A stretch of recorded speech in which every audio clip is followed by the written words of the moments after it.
ময়দার লুচি তো অনেক খেয়েছেন, একবার এইভাবে তালের লুচি বানিয়ে দেখুন, খেতে কিন্তু দারুণ লাগে।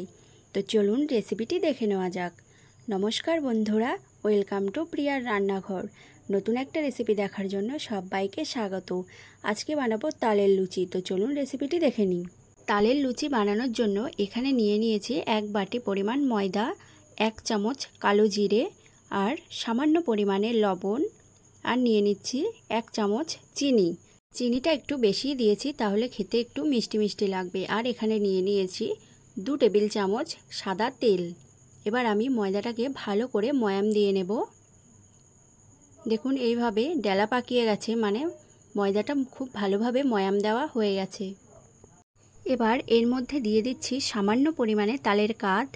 তালের কাঠটা দিয়ে কিন্তু ভালো করে মিশিয়ে নিচ্ছি। আমি কিন্তু এখানে তালের কাঠটা অল্প অল্প করে মিশিয়ে নিচ্ছি, একেবারে দেওয়া যাবে না। তো এবার ভালো করে মেখে নেব।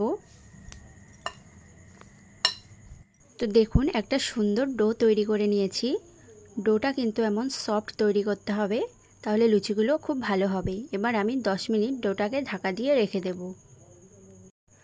10 মিনিট পর আমি ঢাকাটা তুলে নিলাম। এবার ডোটিকে আমি আরেকটু মেখে নেব।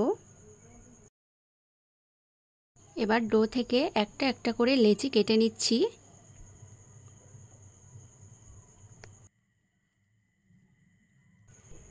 লেচিগুলোকে একটু হাত দিয়ে গোল গোল করে রেখে দেব সুন্দর করে। এখানে একটা লেচি আমি নিয়ে নিয়েছি, একটু তেল দিয়ে লেচিটাকে সুন্দর করে বেলে নেব।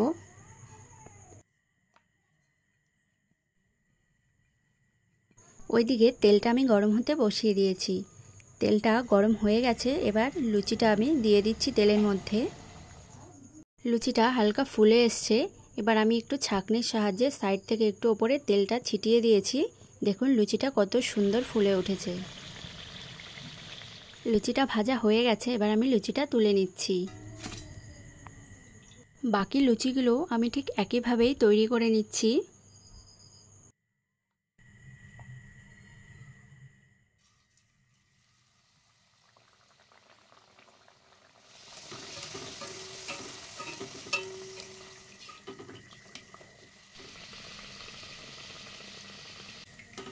সবগুলো লুচি কত সুন্দর ফুলকো ফুলকো হয়েছে। ডোটা এমন সফট করে মাখলে সব লুচি কিন্তু এমন ফুলকো ফুলকো হবে। অবশ্যই একবার বাড়িতে ট্রাই করবেন তালের লুচি, খেতে কিন্তু দারুণ লাগে। লুচিগুলো এমনি খেতেও কিন্তু খুব ভালো লাগে, বা তালের ক্ষীরের সঙ্গেও কিন্তু খেতে পারেন। তো রেসিপিটি কেমন লেগেছে অবশ্যই কিন্তু কমেন্ট করে জানাবেন। আর রেসিপিটি যদি ভালো লেগে থাকে অবশ্যই চ্যানেলটি সাবস্ক্রাইব করে পাশে থাকবেন, আর তার সাথে লাইক কমেন্ট শেয়ারও করে দেবেন। দেখা হচ্ছে পরের ভিডিওতে, ততক্ষণে সবাই ভালো থাকবেন, সুস্থ থাকবেন।